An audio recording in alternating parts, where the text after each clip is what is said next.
Hi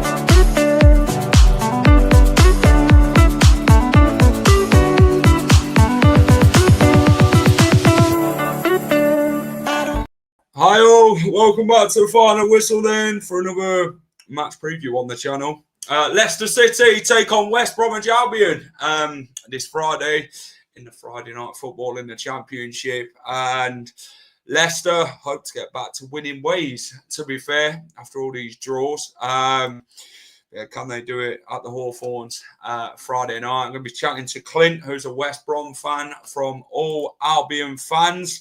He's going to give me the lowdown on the baggies. I'm going to be joined by Steve as well. Guys, always hit the like button. Subscribe to the channel if you're new and you haven't subscribed already. Please get down and do so. If you're a West Brom fan and you're watching this, let me know your thoughts ahead of this game as well. There'll be no Jamie Vardy, by the way, so there's no need to go into hiding at this time of the month.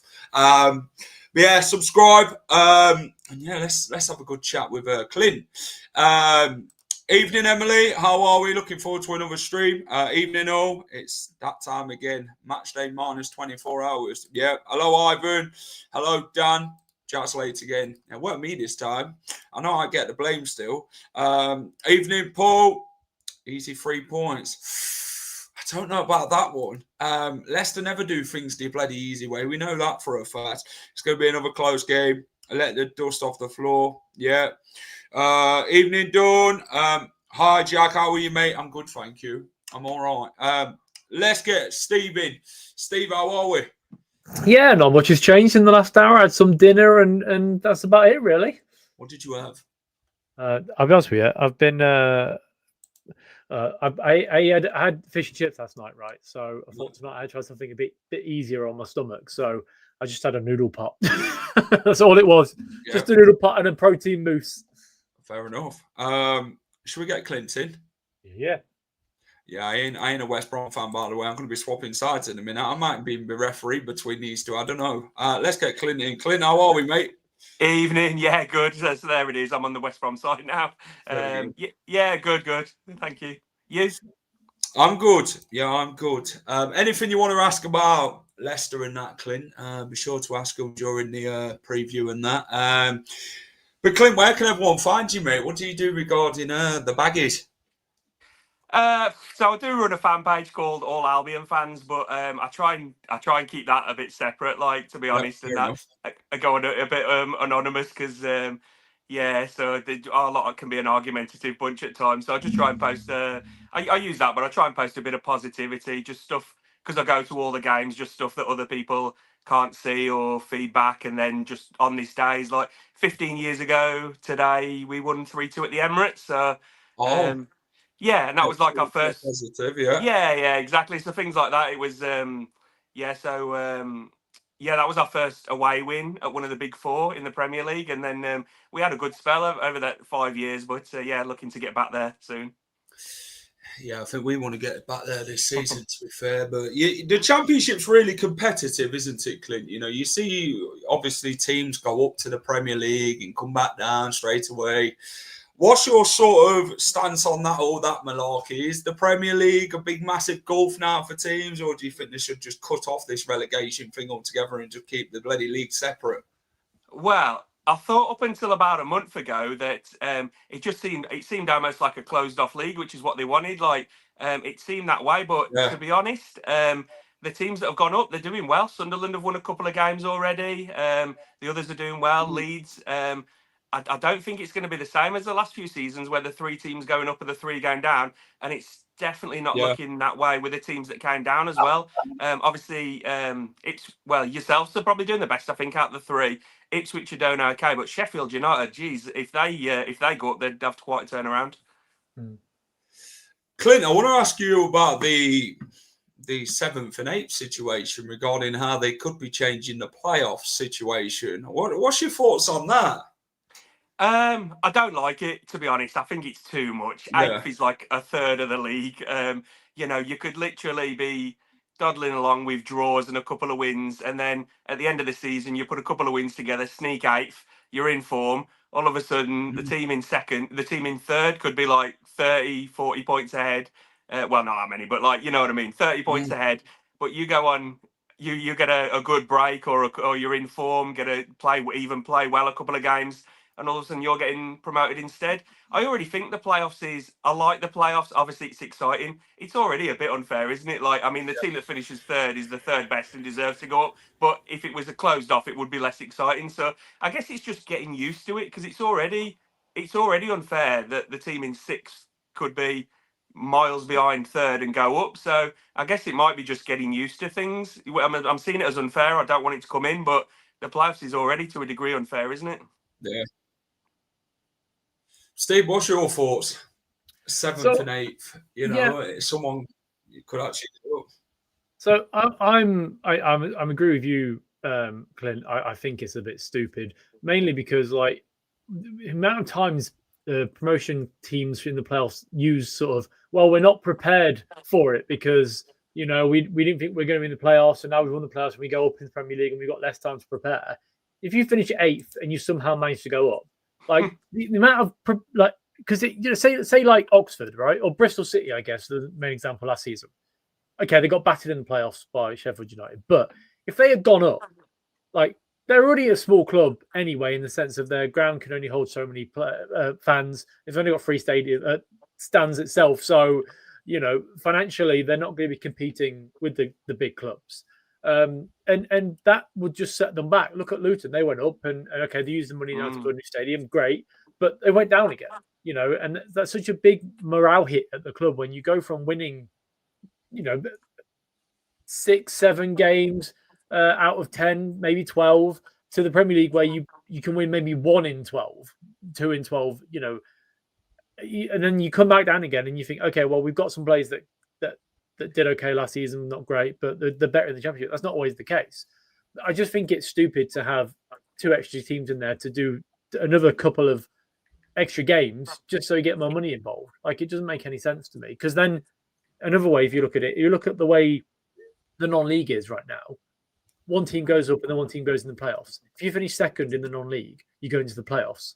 If you're 40 points ahead of third place and you lose to that team in third place, I don't think that's fair. So you, rather than changing the Championship, change the National League and make that make it 3 places go up and 3 places go down in League Two and National League, because that way is a lot fairer for sure. You have Wrexham and Notts County go up a couple of years ago, but before that, Notts County got knocked out in the playoffs, and they had to spend another year in the National League. So don't look at the top end, look at the bottom end. Try and make it a bit more open for these teams. Well, it was interesting. It was interesting you say that, because there was an Albion podcast I was listening to yesterday, which said they're looking at the wrong side of things. If anything, have a look at the bottom end of the Premier League, the teams that are struggling. So if you're going to add teams on, have the team that finishes like 17th or the team that finishes 16th, have them have to fight for their spot to stay there. And I thought, well, it's a better idea than having 7th and 8th. Yeah, I agree. Yeah, Clint, who's your most Midlands rivals? Is it Wolves or Birmingham? It is. It's Wolves. Yeah. So, we don't play them that often now, but when we did, we always used to beat them. Yeah. Right, boys. West Brom versus Leicester, Friday night football at the Hawthorns. Leicester won't be coming with Jamie Vardy this time, Clint, so you don't have to go and hide anywhere. He won't go celebrating in that corner. Someone else is going to have to take that job, to be fair. 7th versus 4th in this one. West Brom, Clint, sits on 10 points, 3 wins, 1 draw, 2 defeats. Obviously, the latest game you played was against Middlesbrough, 2-1 defeat at the Riverside. I believe it's back-to-back defeats for you, like in your last 2 games. What's been your thoughts on your season so far? To be honest, I thought it was going to be a season of transition. We brought Ryan Mason in. We've got rid of what a lot of the fans would have called deadwood, or players that have not going to take the club forwards. We've had a big change around in players. I think most people were expecting to finish 10th to 12th this season. You know, if we can, if you can put a few extra wins together, all of a sudden you're challenging for the playoffs. But then all of a sudden you win your opening day game, and then we went to Wrexham, and I thought that'd be tough because I thought they've got so much momentum. They're going through a transition themselves, higher than they've been. But I thought it's going to be very tough. It was on TV, on Sky. It was all about Wrexham, and I thought, and I thought we were going to lose there. And then we went to Stoke when they were top of the league, and I thought we'd probably lose there, but we went and won there. But on the other side of things, we had Portsmouth at home, which was a game I thought we'd win, and we drew. And we had Derby at home, which foolishly I thought we'd win, just because I think we'll finish above Derby. I think we're a better team than Derby, and we're at home, and I thought we'd win. But Derby just have some sort of magical curse over us. They always seem to beat us, and that happened again sadly. Steve, what's your thoughts on Ryan Mason?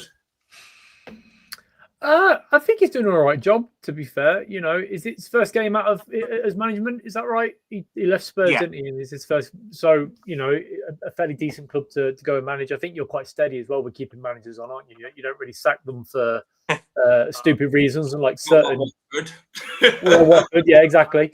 I think he's a steady manager that will do well for you guys. I don't know where his ceiling is as a manager necessarily. Is it a Premier League level? I'm not sure. But you know, a fairly decent career as a potential Championship manager, taking a step up. I'll be honest with you, I don't know what style of play. Is it possession-based football he plays? Is it more counter-attacking? I'd say possession. Yeah, possession-based. Yeah, like the majority of managers in this league. It's moved on from the sort of dinosaur age of management, and it's now sort of possession-based. So, I think you've got a decent squad, and he seems to be assembling a decent squad anyway. But it will be interesting to see how he sets up against us. So, because we're quite possession based ourselves, so it'll be a case of you have the ball, no, we have the ball, like sort of situation. On Friday, it'll be interesting. Yeah, I can sort of see it is one of them things, to be fair, where both sides are going to want to keep possession as long as possible, but it's who sort of does some things with the ball. You look at how Birmingham came to Leicester, Steve. They'd keep the ball for large periods of the game, but they'd have one shot on target throughout the whole game because they're possession-based under Davis, aren't they, Clint? How do you think they'd set up against Leicester, Clint, in the way you'd sort of play under Ryan Mason? Like, what's sort of your strong points and like your weaknesses? So that sounds familiar. I know quite a few of our fans are thinking, you know, we're possession-based, we look good on the ball, we've got some quality players, but we're not creating the chances. And then as well as Hegebo, who we've brought in, he's doing up front. He's holding the ball up well. He's bringing players in, but he's not getting enough shots away. He scored his first goal against Middlesbrough, and that he's playing well, but he's not getting the goals, and he's not getting the. And we've got it's a weird one because we've got Madger coming back from injury, so he's fit now apparently. He didn't have.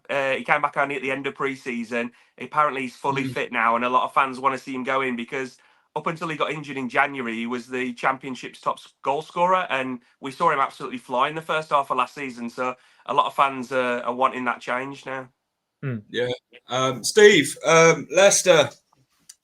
We've got to get the goals, haven't we? I think that'd be the main thing after the Coventry game, that we do have a lot of possession. We do show a lot of fight in games. We do create quite a few chances in games, but sometimes we just lack that clinical finesse in front of goal, should we call it? Well, as I said in the predictions from earlier on, it doesn't help when your centre forward plays right back or centre back, or if he had gloves on, being goal. To be honest, I'm worried during the winter if he puts gloves on that Jakob's going to be pushed out the way. He does wear gloves, Jordan, are you, by the way? Oh crap! There we go then. You know, our main striker likes to drop back and not actually lead the line, which is, you know, it plays into the hands of defenders because they won't get an easier game, to be honest. So it depends on how we set up tomorrow. If we drop Ayew back into the sort of 10 role and play Carranza, it'll be a much settled side. But yeah, like, you know, we haven't really had much threat in that final third unless it's Abdul Fatawu, to be honest. he can cut inside and hit him with his left foot. But other than that, yeah, it's not been ideal when you have to take into account that 4 of our goals we scored this season have been from defenders in the league. with Ricardo scoring a couple, Fass and Vestergaard. So yeah, it would be nice to have a striker actually put the ball in the back of the net more often, and actually play a striker as well that's going to lead the line. Yeah, I know our manager, talks about draws. He wants to win every game. Draws to him are not good enough. And you sort of like that about managers, don't you, Clint? You always should go into every game thinking you can win every game. You should never sort of think, you know what, we're going to draw here, we're going to lose, we're going to this, we're going to that. You always want that mentality, don't you, Clint, that you can go into every game in this league and win every game. I think so, but I do think last week's game was a great example because we had Middlesbrough away, so they hadn't conceded a goal at home. They'd won both their games. They were flying, and we made one change. We dropped Mikey Johnson, who's a winger, very good attacking, and brought in more of a defensive midfielder who can drop back. And we only made the one change, and everyone was so negative and said it was super defensive. And there's different ways of winning a game. Like if you had Liverpool away, you try and contain them, and you try and break probably late on in the game. Game is the way to win it. You wouldn't go toe to toe with them, and I know Middlesbrough aren't obviously on that level, but you got to sometimes respect the opposition and and realise that they're going to have a lot of the ball. Look at their strengths and counter it. But yeah, Leicester's an interesting one tomorrow because I think it's quite an even game. You'll probably ask me afterwards, but I think it's going to be a draw. Yeah, it's weird because I think you'll finish above us in the league, but we're at home, and I think the emphasis is on us a bit at home. So yeah, we'll see. Obviously, I've seen a few of your fans already are looking, come and get that win, but it is hard to go to places like the Hawthorns. Just like if we were coming to your place, it'd be, I would take the draw, So. But yeah, there's different ways of winning. There's different ways of winning games. There is, and that's the way Leicester have got to find in winning games. Sometimes I always find, Steve, that you look at the Charlton game, we had to grind out that win, to be fair, and then you look at games against Sheffield Wednesday, we had to come back and win that because they made it difficult for us. Our sort of run of games at the minute have not been easy. They've been very competitive. Teams have not made it an easy afternoon for Leicester. Then look at the Birmingham game. It's probably our best performance this season, over 90 minutes. And you sort of hope he can bring that Birmingham performance into it. You go into the Coventry game, we dominate possession. We dominate great chances in the game, but we just don't have that clinical touch. And against a side like West Brom, we've got to be very on it from the off because, like Clint says, they don't create chances, but Leicester are a side that let teams have quite a few chances at times. We've seen that Charlton away. Yeah, we tend to give the ball straight back to the opposition, which happens all the time. It's very frustrating. The one issue with us playing the ball out from the back and having that sort of pivot with Harry Winks is that if we're pressed pretty quickly, we tend to make mistakes. It's not the same side from 2 years ago where we controlled games consistently and kept hold of the ball because, the lads are 2 years older now. So Vestergaard at 34, I think he is. Is that right? No, he's younger than that. I think Vestergaard. But Vestergaard, he is 33. So he wasn't quick to begin with. And 2 years later, he's definitely he's not got quicker, is he? Let's be honest. So, quite a lot of the chances we've given up in the last 2 or 3 games have been by our own mistakes, giving the ball out. And whilst we can be punished, it hasn't necessarily been punished as of yet, really, but it only takes a couple of those to be punished, and then you're sort of chasing the game. So, yeah, it would be nice not to make mistakes this weekend and actually go out and be convincing for 90 minutes like we sort of were against Coventry. But even then, we there are times in that game where Fatu and Hamza, when he came on, gave the ball back to the opposition and they had a couple of chances. So here's hoping you don't press us tomorrow because it doesn't seem like they like doing it. Clint, where do you think both teams will finish this season realistically? I think you'll finish. I don't know that much about you guys, but I expect you to finish 3rd or 4th. I would think. I think you'd miss out on automatic, but being strong in the playoffs, probably 4th if I had to guess. With ourselves, I think we'll. I don't want to say, but I think we'll miss out on the playoffs. But it really can be down to a couple of games difference. If we did miss out by a few points, it just takes a couple of moments of magic, and you've turned 1 point into 3, and then we would be in the 6. So there's not going to be a lot in it. But yeah, I think we'd do well. I'd certainly snap your hands off at 6 now. What about you, Steve? If you had to talk about the championship now as it started, are you sort of in your sort of change of mind of where you placed teams, including Leicester and West Brom at this minute in time now? Or have you sort of kept the same sort of rhythm? I think it's not going to be much dissimilar to what I predicted, in my opinion. The only one that I can say is going to be significantly different is Sheffield United. I thought they would be sort of shoe on to top end of the table, but 16 points away from Middlesbrough already going into October is quite damning, really. So I think they're going to struggle. They might finish in the playoffs towards the end of the season, but right now I can't see it. I think Leicester, we're settled now, aren't we, until January? So we've got some time with the players during the next international break to work with them again. We've not seen a full performance. We've been quite poor at times, and in different second halves we've come out and worked pretty well. It'd be nice to have one of those sort of benchmark performances. Say, look, we're setting our flag in the ground and we're going for a team.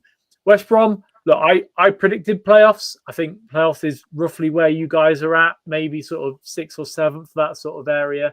I don't think you'll challenge for automatic because unfortunately the teams that have come down have, okay, we've not spent any money, but they are effectively, they're that sort of gap between Premier League clubs and Championship clubs. We're in that sort of gap between them both. We've got some players that are definitely Premier League quality and some that are definitely Championship quality. Ipswich has spent a significant amount of money, and so have Southampton. And I think it's going to be very difficult to get anywhere near those. With also January, if we can spend money potentially, I think we will. I don't know what your financial situation is like, and it sounds like I'm being big-headed to be like, well, everyone's got money to spend. I don't know about all the little teams in the league, but realistically, parachute payment clubs, that's a significant advantage, and Ipswich are ones that have the first payment of parachute clubs. Southampton, Leicester on the second payment, so they will have money to spend going forward. And yeah, but I think playoffs. I think you'd be happy with playoffs, right? If you got into the playoffs, definitely, yeah. Yeah, because it's all about progression, isn't it? You play off this season. Hopefully, next season you sort of you sign well, and then you can push on to potential automatics next year. I often find that a lot of football fans are very sort of short-sighted. They don't try and see a longer picture. They think, "Oh shit, we've got to play off this year. That's not good enough. We won't get it next year." But if you buy well and you keep the nucleus of the squad together, then who's to say that you can't make the automatics next year? Sort of situation. I agree. Clint, what's your most favourable West Brom Leicester game? Obviously, at the Hawthorns, obviously. What sort of game sort of takes your mind? Because Robert Corrin used to score quite a lot against Leicester City in the time. So there's one that sticks out for me because I don't think fans think back on this game as it was, but after you won the league, we came to your place in November and beat you 2-1. Yeah. And essentially, we beat the Premier League champions away on their own ground. Not Phillips scored the winner for you, though. Yes, that's the one. Yeah, broke away from the halfway line. Good memory. Yeah. I can't remember who got the first, but yeah. So that's one. We haven't had too many wins at your place in the last couple of decades, but that's one that sticks out. And the fact that you were Premier League champions at the time. Obviously you'll know you've been through it. You're not seen as the same as like Liverpool and Man United and that. But the games that we won against Liverpool and Man United and at Old Trafford and things like that are really memorable. So I've seen what he said then. They're really memorable. But when we beat Leicester, you was champions of you were champions in Europe, and that's that was a big win. Yeah, I remember bloody West Brom Leicester before the 2008 eras, West Brom used to bloody batter us at times. Used to have your bloody Roman Bednars, your Robert Corrins. You used to have a very good championship side, didn't you? Like 2006 and that used to be competing at the top a lot of the time. And West Brom were always up there. Steve, what about you regarding West Brom Leicester? If you had to sort of pick out some games, I'm not going to talk about moments because everyone's just going to go with Jamie Vardy's goals at the Hawthorns, and then we'll just end it. That'll take too long, and let's stay away from that. There's a few for the same corner. But no, what about a game for you, Steve? West Brom Leicester. Which one sort of come to mind? Well, there's two that sticks out for me, and unfortunately, Clint, it's two sort of last-minute winners. You had the Jamie Vardy one against the Great Escape season where he took it. He made a mug of your defence and put it in the corner and celebrated in front of the away end. And then the last time we were in the Championship and you had that throw, you pushed players forward and then we broke through and Harry Winks somehow looked like he missed it. Open goal and he almost missed it. But yeah, that Harry Winks goal, I can't remember celebrating a goal like that at the time for a long time. There's something about last minute winners, isn't there, that makes you like remember it more. I think it's the Harry Winks one for me because it's more recent anyway. But yeah, you just can't be a last minute winner. Jamie Vardy and Harry Winks. It was an interesting game, that one, because our fans were very divided on that because half of them were like, oh, why did we let you break and score? And half our fans really appreciated the fact that we were at home, it was drawing, it was at the end, and we were just going for it. We were pushing everything to try and get that goal. And that's what you said, fans want to, win every game. They want to push for every game. So, yeah, our fans were very divided on that one from our side. It was really interesting because, some were happy that we were going for it and we weren't happy with the draw. And there would be other games where we weren't happy with the draw and we pushed on and won it. But that one came to bite us, yeah. Yeah, that was a great moment, that Harry Winks one.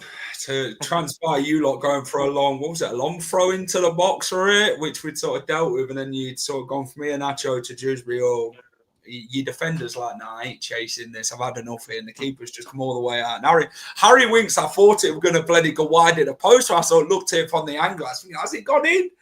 And it did. And, oh, no. Great moment. I think you remember that more than me. I've put that out of my head, so yeah, I can't remember the details. You know what? I say this because we had Coventry fans on last week, and they was on about the time that they beat us 3-1. I said, yeah, that's like grained out of my memory. That you only want to remember things that you want to remember in it, Clint. You don't remember the speech. You know what I mean? You only want to remember the good times in games and moments, and that's what I sort of look at. But that Jamie Vardy won the Great Escape season.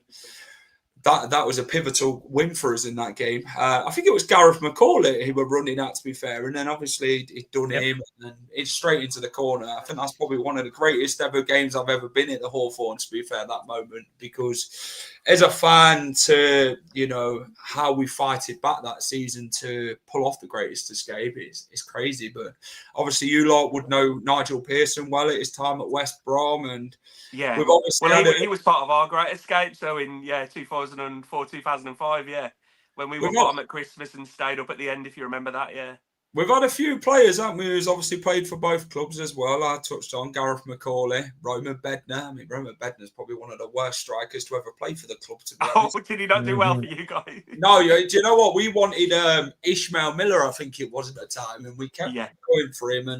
But then names like, now we'll send you bloody Roman Send you Bednar instead. Sake, man. And the guy wouldn't do nothing. It's just, but I remember, when we were sort of after your manager, who was it? Carlos Corbrand. Great manager, great coach. Of course, yeah. What was the sort of fee, Clint, in that? Because they were sort of touting us for like £4 million. So what was the question? Sorry, what was the Carlos Corbrand when Leicester came knocking? Was it £4 million? I can't remember again to be honest, but yeah. Now you've jogged my memory about that. Yeah, of course. Yeah, you were after him. Yeah, good manager, doing well in Spain now. Yeah.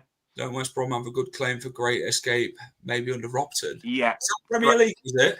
Yeah, Great Escape. So we were bottom at Christmas, and then stayed up on the last day. We were bottom of the league with half an hour of the season to go, and scored a couple of goals against Portsmouth and stayed up. Yeah. I still think ours is better. I'm just going to say I still think ours is better. Yeah, I mean, I don't want our fans to hear, but I mean, the way you went on a run of like 5 wins in 6 or so 6 wins in something like that, wasn't it? If I remember. I think it was like, what was it? 7 Was it wins, 8 out of 9. Yeah, 7 wins out of 9. I think it was. I think we lost. Yeah, there you go. So Chelsea and somebody which else. was it was for us the Great Escape was like great memories, and it was brilliant and that. But yeah, the bar was quite low that season. I think 34 points we stayed up on. We won 6 games all season. We drew a lot of games, so 16 we must have drawn. But yeah, just 6 wins, but we managed, and 5 of them were before the last day. Our second win came in January, so yeah, it was a crazy season. Everyone had wrote us off. Everyone that was bottom at Christmas at that time had always gone down, and we'd won 1 game, and we were doomed. We lost 4-0 at Blues and 5-0 at home to Liverpool over Christmas, and we were just gone. But yeah, it was a good turnaround. But yeah, yours to go on that run of 7 wins in 9 for a team to be down the bottom and then start win 7 wins in 9. Yeah, it's impressive. And then, what happened the next season? It's. So I'm always obsessed with hearing what other fans think to the Premier League win, because obviously we lived it. It's a fairy tale for us, for any of that to happen. But as a West Brom fan, did you look at Leicester and think, "Go on, lads, go and win it," or were you like, "Oh, fucking hell, they're going to be unbearable"? Look like Liverpool fans. No. I think we all, generally, I think most fans wanted change. I know you're across the Midlands, but we're not fierce rivals really. And I remember being up in Newcastle. I can't remember who you was playing, but we was up in Newcastle, and I think you must have been the early kickoff, and we were watching the game, and we wanted you to. Yeah, the Man United away game. I think it 1-1. Is that where you got a good? Yeah, I can't remember which game it was, but we was up at Newcastle, and we was in the bar, and we was. Yeah, I remember that specifically. Yeah, we were hoping you guys win just for the difference. To be honest, I think we all live in areas where where people supported Man United because they were winning all games, and in Europe, or people that support Liverpool and they'd never been in their lives and things like that. So I don't know. It's although we're kind of competing with you long term on trophy, trying to on trophy and things. It's just nice to see someone different doing well, isn't it? It just became boring with the same teams over and over. Clint, you'd obviously know the manager, Marty Cifuentes. It's time at QPR. What's your thoughts of him as a coach? I don't know too much about. So, so he came into you guys in the summer, did he? Yeah. Yeah. So, and he was at QPR last. Yeah. So, trying to think, but yeah, he's got a good reputation. I don't know too much, to be honest, about him. So, we beat QPR on the opening day last season, so we might have caught him. Yeah. Madja got a hat trick. And then trying to remember how we did against QPR at home. I think we drew, but yeah, he's I know he's got a high reputation. Have you got any questions about Leicester, Clint, before we get Steve about West Brom? You've answered a few of them, just about your expectations this season, and that. So coming down, you've answered a lot of them. So what's going on with the? I saw someone mention the points deduction before. What's the latest with that? Oh, nobody knows. That's the thing. Okay. We're expecting one. I've said this for weeks, and I'll continue to say it. We deserve the points deduction. We were the ones that broke the rules, and we fought the EFL and the Premier League. And when you embarrass a big corporation like that's in charge of governing the actual sport itself, they're always going to come after you. I'm not saying that they've got a vendetta, because look, we broke the rules, and if we've broken the rules, we deserve the punishment. I think that we're probably going to end up with 9 points at some point within the next sort of 2 or 3 months, mainly because I think it'll be before Christmas. Because if we get hit again next year, they don't want to do 2 back to back. There needs to be some sort of time between them. And with this one, look, clearly the club have a history of finding loopholes and getting out of situations. So I think the reason why it's taking so long now is because they need to make sure that it's all watertight. There's no coming back from it. So I think it's going to be 9 points. I don't think there'll be an appeal. I think it'll be a case of Leicester go, okay, fine, we've hit the 9 points, we go again. Because in the summer, we've clearly had a conversation with the EFL in regards to potential business plans and whatever, and the fact that we have to sell players before we bring players in. So look, we've sold £70 odd billion worth of players. We've managed to bring in 3 players on loan and then 2 goalkeepers on free transfers. So that shows the EFL that we're willing to cut our cloth accordingly. But like, you know, the PSR is something that a lot of fans will argue over. I don't think it's fit for purpose the way it currently is.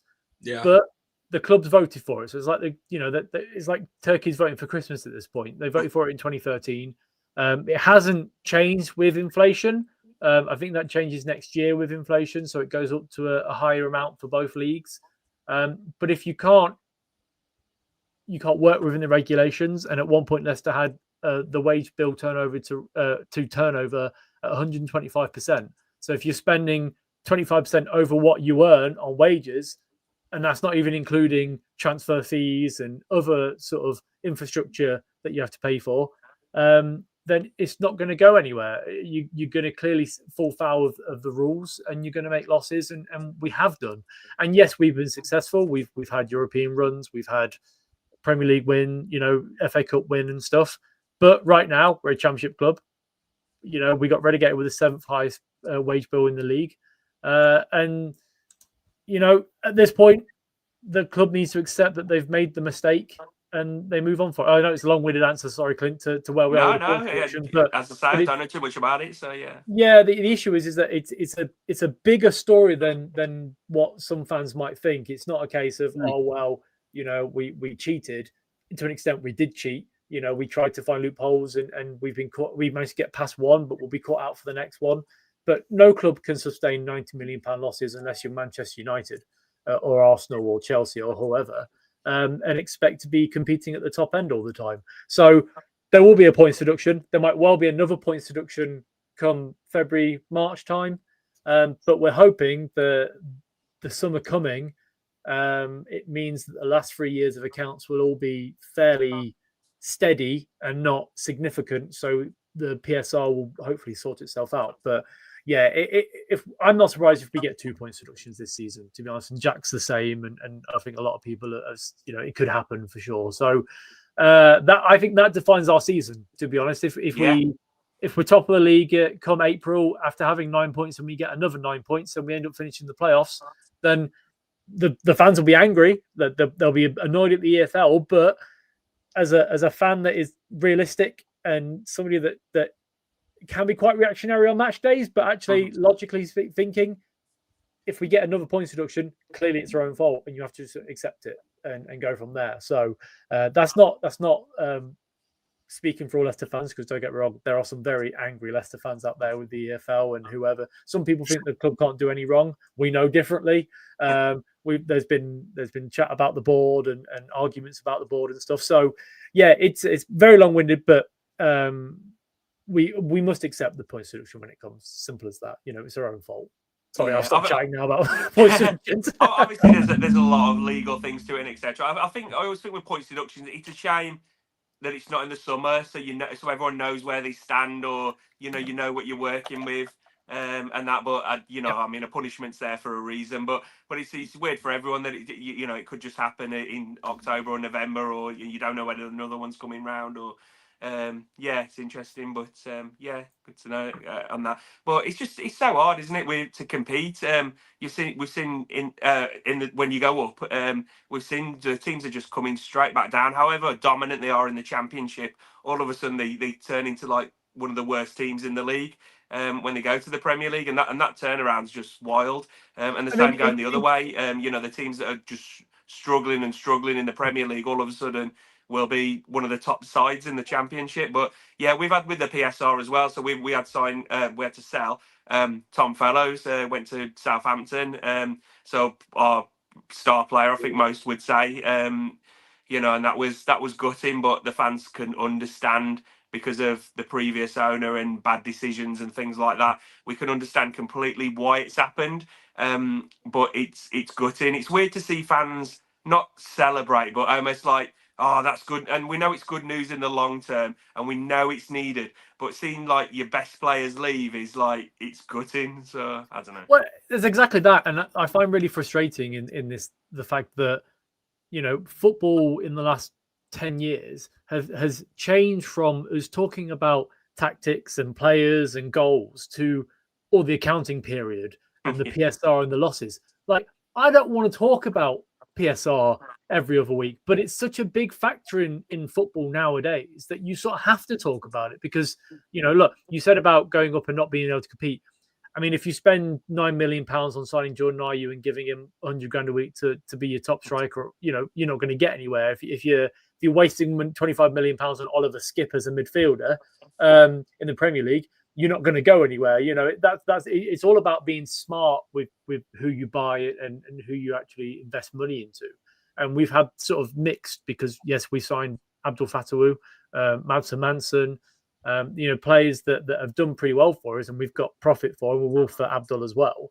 But also, you waste that sort of money on buying players and giving them high wages that clearly aren't at the level that they're at. So, clubs need to learn that actually there is a way of running football clubs nowadays, and it's not spending £40 million on one player, is it? It's spending that £40 million on 5 or 6 players that has potential for you to then sell that player on for a profit to then bring another 3 or 4 players in for that sort of money, and again, like, it's so boring. It's so talking about PSR is the most boring topic of all. I want to talk about, Jamie Vardy scoring goals or Jeremy Monga putting a Coventry player on his arse and taking it through his legs, which you'll find out about tomorrow night. But yeah, you can't. I feel like we can't talk about Leicester without talking about the points deduction or the PSR situation. And yeah, it's a broken record every week, to be honest. But yeah, it's the same with we bought a player in the summer before last, Hegem, who was our player of the season.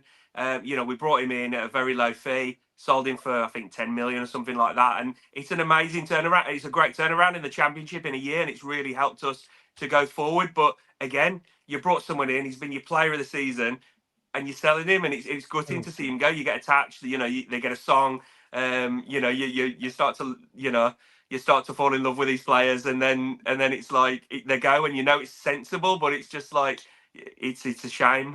But yeah, I seen Henry ask. I haven't spoke about Isaac Price yet. I'm hoping that if the guys ask if there's a player to watch, I'd say it's so Clint, is there a player to watch? Isaac Price would be our star player at the moment. Yeah. Is he a striker? Is he Clint? No, he plays the 10. He plays behind the striker, man. Although he's played on the right, but I'd expect him to play behind a striker tomorrow. Fair enough.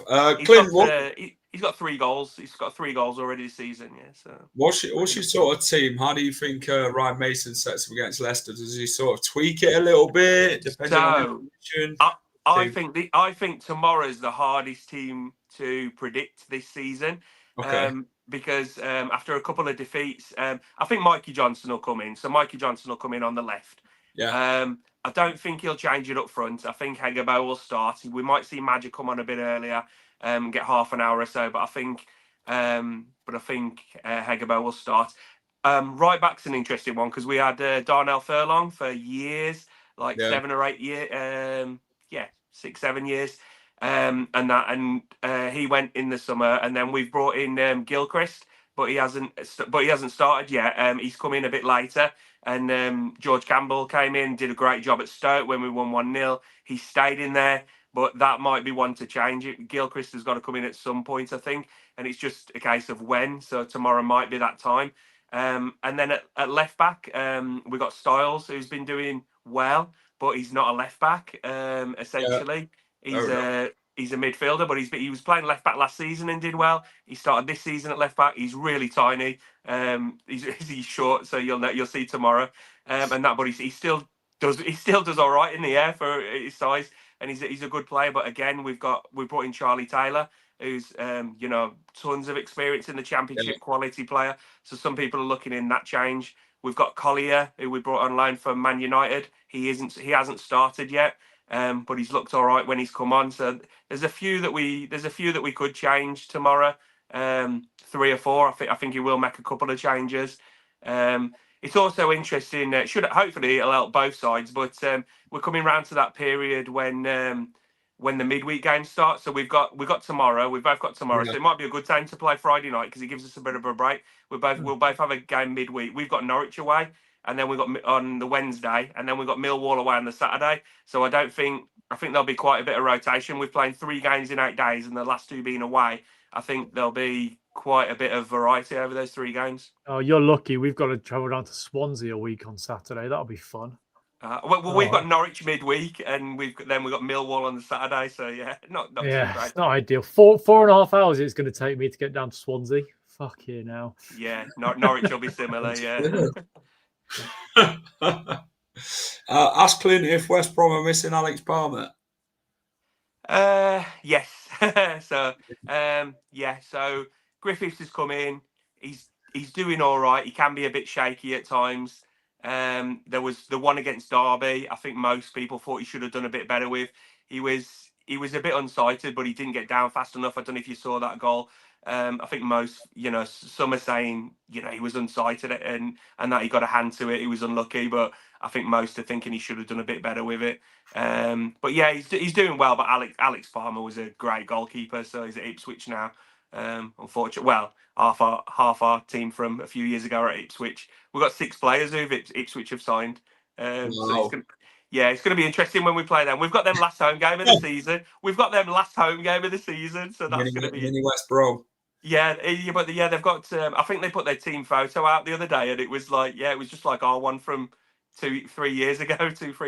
Yeah, they got 6 players that we had. Yeah, that's Wrexham's this season. To be fair, with all the ex-Leicester players they've got. To be fair, Connor Cody, Callum Doyle, Matty James, Danny Ward. There was after Hamza Chowdhury as well at one point, and Steve, Leicester. We've got midweek as well, haven't we? Wrexham at home, obviously after this one. Then we travel to the long distance one of Swansea. How do we think we line up in this one? I think the same back 4 is what it will stay with the goalkeeper, the midfield. See, it's an interesting one because I think Harry Winks and Jordan James will stay. If I'd swap anyone, I'd swap Jordan Ayew and Bouba Samare over and probably drop Samare for this game to put Carranza up front, to be fair. But then you look at Fatawa, he'll keep there. But then it's that left wing position. Is it time for Monga to get given a chance for this game, and then sort of change it for Wrexham, or how do you sort of see it between Monga and Mavididi? I don't think he drops Mavididi for this game. I think after the last performance, because look, he missed a couple of chances, but actually he didn't play too bad against Coventry. He got more of the ball, which is always important as a winger. If you're focusing down one side and it's down Abdul's side more than anything, you need to give the other winger the ball. So I think if we drop him, his confidence is going to be on the floor and it won't come back from that. So I think he actually plays tomorrow, and then we bring in Monga for Wrexham. Look, he needs to perform. He don't want to be 007 tomorrow, does he? He's James Bond Mavididi. But if we do drop him, then Jeremy Monga is more than capable enough of putting defenders on their arse. He's 16 years old. He's more talented at 16 than I think I've had in my entire life, and it's really annoying to see such a young lad do really well. I'm like, well, he surpassed me already, and he's half my age plus some. So, but yeah, he's a very exciting talent, and I think he's going to be going right to the top. I can see him at sort of Man City, Liverpool, Real Madrid, Barcelona, that sort of situation. Him on that left and Yamal on the right hand side for Barcelona. You could see it in a couple of years. You really could. But yeah, I agree. I think hopefully we see Ayew drop down into the 10 and Carranza goes up top. He always plays there, doesn't he? Might as well he does, but he likes Samare, and I don't understand why, because he's somebody that flatters to deceive all the time.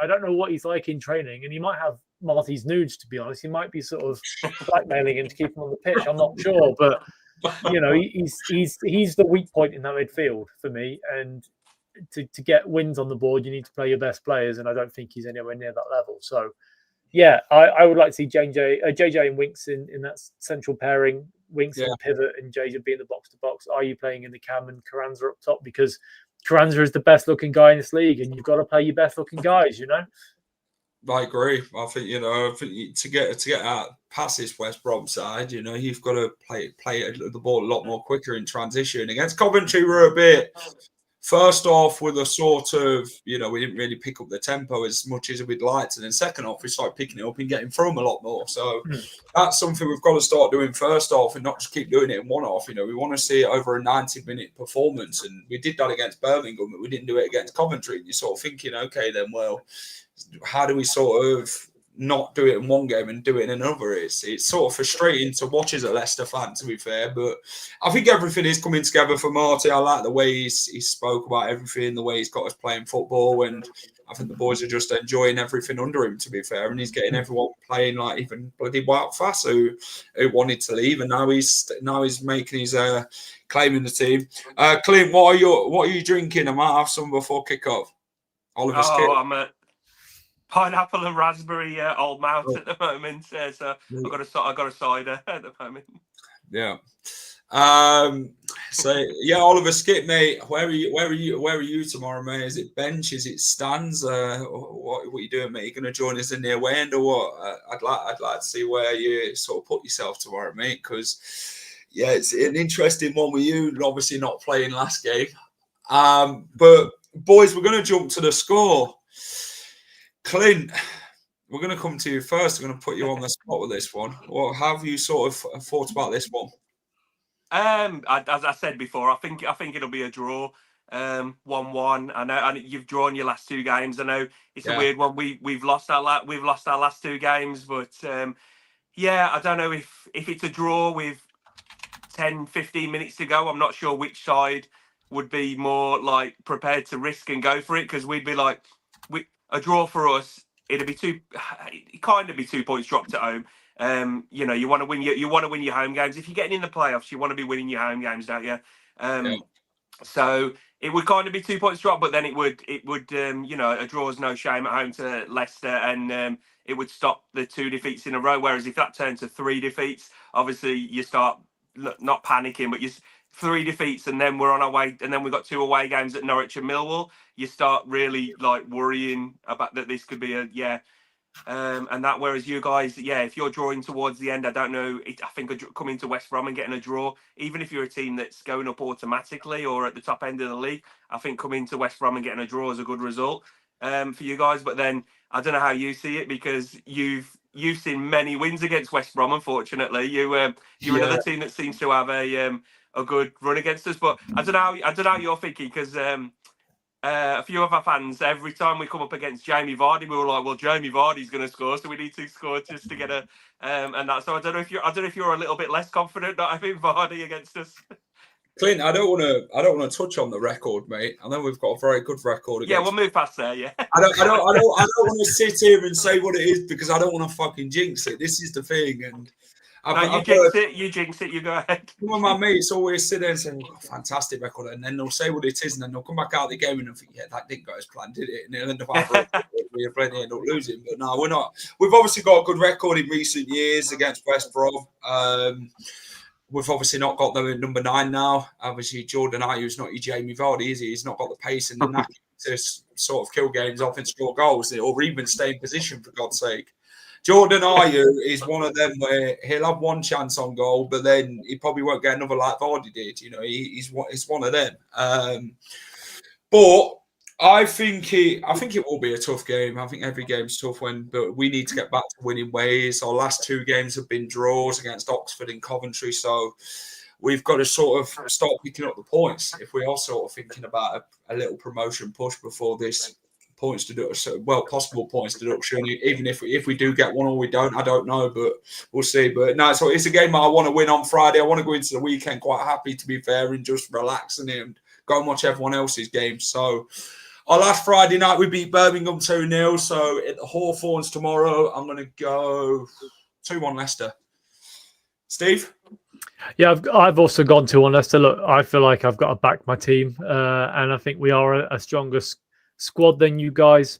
Look, I've said it last week that if you look at 7 games, if it's 12 points in 7 games, I don't know if that is quite good enough for a team that has just come down from the Premier League that is looking to get promotion. But 14 points from 7 games looks a lot better. Look, I know we're joint 3rd at the moment with Preston and Bristol City. Bristol City, yeah. So And I don't know if they'll be up there come the end of the season. But I'd like to get as many points on the board as possible, because if there is going to be a points deduction, I don't want to be sitting on sort of single digits. I'd rather be in double digits already. So, yeah, a 2-1 win for me. And let's just hope it's a good game, because quite a lot of the time, I said on Twitter earlier on that I've not seen a Leicester win away from home in 11 months. The last one was Southampton. So it would be nice to get one, because otherwise I feel like I'm cursed every time. And I'm going to this one. I'm at Hull. I'm at Swansea. Right. So, yeah. We're not letting you watch tomorrow, no? You can go and watch it in a pub. Well, you guys were seeing that in the Premier League. We didn't win away between the start of November against Hull till this season. Yeah, we had that in the chat. We had that in the bad away run in the Championship. Go on. Yeah, we beat Spurs away from home last season I can't remember, it was February or March time last season. January. Was it January? Bloody hell, it was that long ago. Bloody hell. But then, Jack, you were at Charlton when I wasn't, so you've seen an away win where I haven't. So, I'm the curse. Mongo for Tarwell, if they're on their A game tomorrow night, I think we can do quite well. We just need a bloody striker who can score goals when they do put it on a plate for them. So hopefully it is Ayew. If it is, he can stay in position and bloody head him in. But obviously Clint would know Jordan Ayew from his days at Aston Villa. Clint, thanks for coming on, mate. Give a quick shout out to what you do regarding West Brom, mate. Yeah, as I say, I run a fan page on X, all Albion fans, but I try and keep that separate from. So I used to be quite argumentative, so I just try and go under the radar running that. So times. yeah. So I've mellowed a bit more in my age, but I just try and keep it positive on there. Like I say, posting like memories and asking about asking opinions and just getting. Yeah, just posting things that other people, haven't got access to, because I'm a fool and go to Middlesbrough on a Friday night and things like that. Yeah. No, I appreciate the commitment. More importantly, Jack, just before we go, Clint, is there any way you'd recommend for us to eat on tomorrow night? Reviews. Yeah, we do for food reviews. We're actually going to review food. What's West Brom like, Clint? Anything outside the ground? Surely you already know the Vine. No. Oh, okay. So the Vine's well known for its like tikka and Indian food and things. So it's a good time as well. We're not like an early kickoff on a Saturday or anything. People have it at like 10:30 in the morning, but it'll be a good time. It's a Friday night, so the Vine's good. Obviously, if you're coming on the train, are you? I think we'll be driving. I drive by myself. It's so much easier.